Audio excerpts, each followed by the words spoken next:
Life is not much fun if you work as a typist in an office and you earn so little that you can't even buy yourself a nice pair of shoes. A girl needs shoes. A girl needs a boyfriend with a nice fast car and a nice fat wallet. So Mercy finds a boyfriend who suits her needs. The trouble is, her big sister, sensible, married Connie, won't like it at all. As Mercy puts the cover on her typewriter, the thought of the bus ride home goes through her like a pain. It is her luck, she thinks. Everything is just her luck. If she had one of those university boys for a boyfriend, wouldn't he come and take her home every evening? Certainly Joe would love to do exactly that, with his taxi. And he is as handsome as anything and a good man, but you know, a taxi is a taxi. The possibility of the other man actually coming to fetch her, oh well. She knows it will take some time before she'll be brave enough to ask for things like that from him, but it's hard not to think about it. Would it really be so dangerous? Doesn't one government car look like another? The hugeness of it, the dark glass, the driver in uniform. She can already see herself stepping out of the car to greet the other girls who look at her with eyes like knives. To begin with, she will be a little more careful. The driver can drop her under the neem trees in the morning and pick her up from there in the evening. Anyway, she will have to wait a little while for that, and it is just her bad luck. So for the meantime, it is going to be the local bus with its dirty seats, unpleasant passengers, and rude conductors. Jesus, she doesn't wish herself dead or anything as stupidly final as that. Oh no. She just wishes she could sleep deep and only wake up on the day of her first car ride to work. The new pair of black shoes are more sensible than their owner, though. As she walks out of the office, they sing, "Count, count, count your blessings. Count, count, Mercy, count your blessings. Count, count, count your blessings." They sing out of the office, along the road, and into the bus. And they start singing again along the path as she opens the front gate and walks to the door. "Sissy," Mercy called. Mercy," and the door opened to show the face of Connie, her big sister, 6 years older, and now heavy with her second child. Mercy dropped into the nearest chair. "Welcome home. How was the office today?" "Sister, don't ask. Look at my hands. My fingers are dead with typing. Oh, God. I don't know what to do." "Why, what is wrong?" asked Connie. "You tell me what is right. Why should I be a typist?" "What else would you be?" "What a strange question. Is typing the only job there is in this world? You are a teacher, are you not?" said Mercy. "But what? It's my fault? Is that what you're saying? I didn't do well enough in the exams, so I can't be a teacher? Or even a secretary?" "Mercy, what is the matter?" said Connie. "What have I done? Why have you come home so angry?" Mercy broke into tears. "I'm sorry, Sissy. It's just that I am sick of everything. The office, living with you and your husband. I want a husband of my own. Children. I want... But you are young and beautiful, and marriage, well, it's you who are delaying it. Look at all these people who are running after you," said Connie. "Sissy, I don't like what you are doing, so stop it." Okay. And there was a silence. "Which of them could I marry?" said Mercy. "Joe is... fine, but I just don't like him." "Little sister, you and I can be truthful with one another. I am not that old or wise, but I can advise you a little.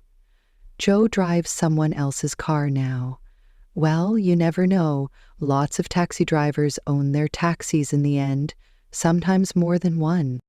Of course, but what a pity that you are married already, or I could make a date for you with Joe." And they both burst out laughing. It was when Mercy got up to go to the bedroom that Connie noticed the new shoes. Those are beautiful shoes. Are they new?"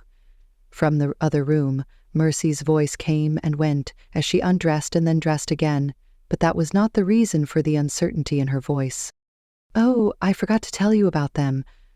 In fact, I was going to show them to you. I think it was on Tuesday I bought them, or was it Wednesday? When I came home from the office, you and James had taken Akosua out. And later, I forgot all about them. I see, but they are very pretty. Were they expensive? No, not really. Mercy's answer came too quickly. And she said only last week that she didn't have a penny on her, thought Connie.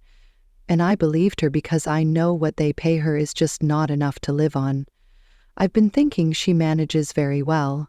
But these shoes. And she is not the type who would borrow money just to buy a pair of shoes.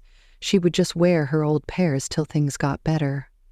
Oh, I wish I knew what to do. I mean, I'm not her mother, and I wonder how James will see these problems. Sissy, you look worried, said Mercy. When don't I? With the baby coming in a couple of months and the government's new controls on pay. On top of everything, I have dependable information that James is running after a new girl. Mercy laughed. Oh, Sissy, you always get dependable information on these things. But men are like that. They are selfish. No, it's just that women allow them to behave the way they do instead of taking some freedom themselves. Well, if I had the chance to behave the same way, said Connie, I wouldn't make use of it. But why not?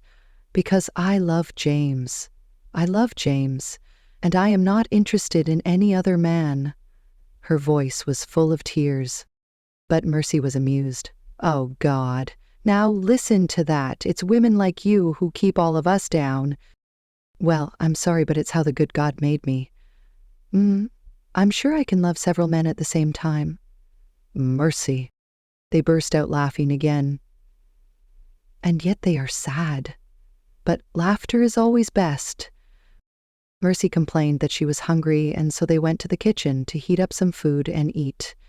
The two sisters alone. It is no use waiting for James. Job, are you going with Joe? No. Are you going alone? No. Careful, Connie. Who are you going with? Careful, Connie, please. Your little sister's eyes are looking angry. Look at the sudden lines around her mouth. Connie, a sister is a good thing, even a younger sister, particularly when you have no mother or father. Mercy, who are you going out with? Elle, I had food in my mouth, and I had to finish it before I could answer you no. I am sorry. Connie's voice is soft. And anyway, do I have to tell you everything? Oh no, it's just that I didn't think it was a question I was not allowed to ask. There was more silence. Connie cleared her throat and waited, afraid. I am going out with Mensar Arthur, Mercy said. As Connie asked the next question, she wondered if the words were leaving her lips. Mensar Arthur? Yes? Which one? How many do you know? Something jumped in Connie's chest and she wondered what it was. Perhaps it was the baby. Do you mean that politician? She said. Yes, but Mercy. Little sister only sits and chews her food. But Mercy. Chew, chew, chew. But Mercy. What? Said Mercy. He is so old. Chew, chew, chew. Perhaps that really doesn't matter, does it? But they say he has so many wives and girlfriends. Please, little sister, your private life is not my business. But you just said yourself that you wanted a man of your own. That man belongs to so many women already. That silence again. Then there was only Mercy's footsteps as she went to wash her plate and then left the kitchen. Tears ran down Connie's face. She heard Mercy having a bath, then getting ready to leave the house. The shoes. Then she was gone. Connie hadn't meant to start an argument. What use is a sister if you can't have a talk with her? And what would their parents say if they were alive? They were good churchgoers. They feared God. Running around with an old and evil politician would horrify them. A big car arrived outside the house, a huge machine from the white man's land. The sound of its super smooth engine was soft and gentle, unlike the hard banging of the girl's high-heeled shoes. When Mensar Arthur saw Mercy, he reached across and opened the door to the passenger seat. She sat down and the door closed with a smooth little sound as the car slid away. After they had gone a mile or so from the house, the man started a conversation. And how is my darling today? I am well, but everything about her said bad news. You look serious today. Why? She remained silent and still. My dear, what is the matter? Nothing. Oh, he cleared his throat. And how were the shoes? Very nice. In fact, I am wearing them now. They feel a little small, but then all new shoes are like that. And the handbag? He asked. I like it very much too. My sister noticed them. I mean, the shoes. Now the bad news was out. Did she ask you where you got them from? No, he cleared his throat again. Where did we agree to go tonight? The Globe, but I don't want to see a film. Is that so? I am glad, because people always notice things, but they won't be too surprised. What are you saying, my dear? Nothing. Okay, so what shall we do? Shall I drive to the Seaway? Oh, yes. He drove to the Seaway, to a part of the beach they knew very well. She loves it here, with the wide sandy beach and the old sea. She has often wished to drive very near to the end of the sands until the tires of the car touched the water, a very foolish idea, as he said sharply to her the first time she mentioned it. It was in his "I am old enough to be your father" voice. There are always disadvantages. Things could be different. If she had a younger lover, handsome, maybe not rich like this man here, but with enough money to afford a fast car, a car like the ones she has seen in films, with tires that can do everything, and they would drive to exactly where the sea and the sand meet. We are here, he said. Don't let's get out. Let's just sit inside and talk. Okay. But what is it, my darling? I have told my sister about you, said Mercy. Good God, why? I couldn't keep it to myself any longer. Childish. It was not your mother, he said. No, but she is all I have, and she has been very good to me. Well, it's her duty, a sister's duty. Henry, it's my duty, a sister's duty, to tell her about something like this. I may get into trouble. Don't be silly, he said. I normally take good care of my girlfriends. I see, she said, and for the first time in the 1 month since she agreed to be this man's lover, the tears which suddenly rose into her eyes came there naturally. And you promised you wouldn't tell her. It was Father's voice now. Don't be angry. After all, she was sure to hear it one day.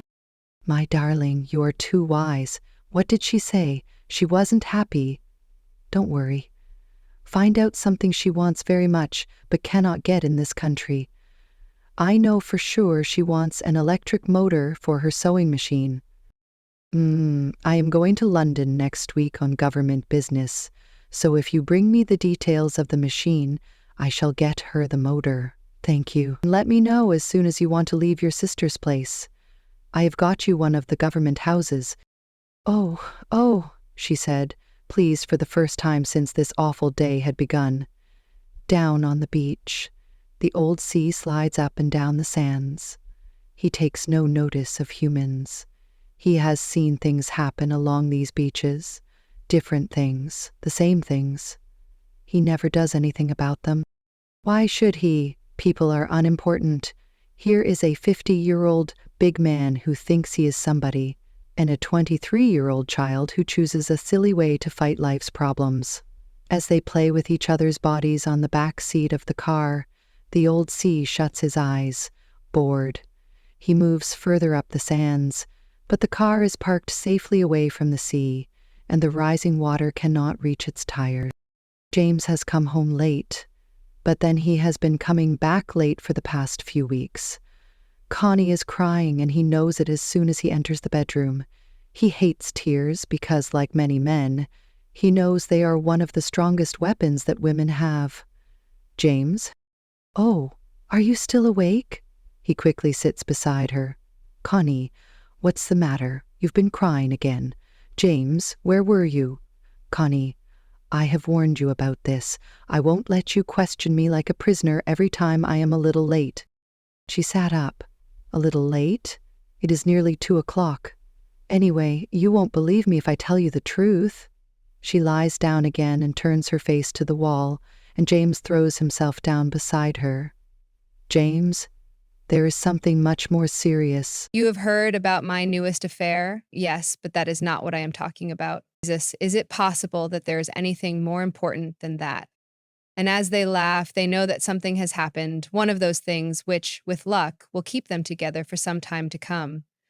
But James, what shall I do? About what?